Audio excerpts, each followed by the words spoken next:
Renfe, un tren de valors, patrocina Tinc un dubte.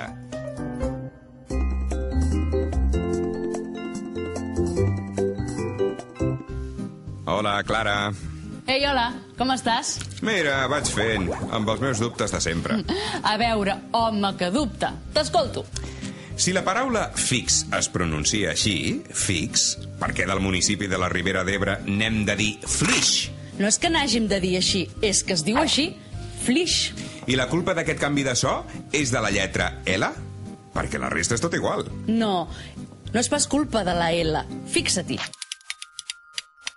Parlem d'un objecte fix quan no es mou. I hi ha persones d'idees fixes que mai no canvien d'opinió. Com tu, podria ser més flexible. Pots trobar altres paraules que acaben amb IX i que sonen igual, com apèndix. O hèlix. I ara toca flix. A flix, la terminació és la mateixa, IX, però el so és diferent. És el so que fem servir per demanar silenci.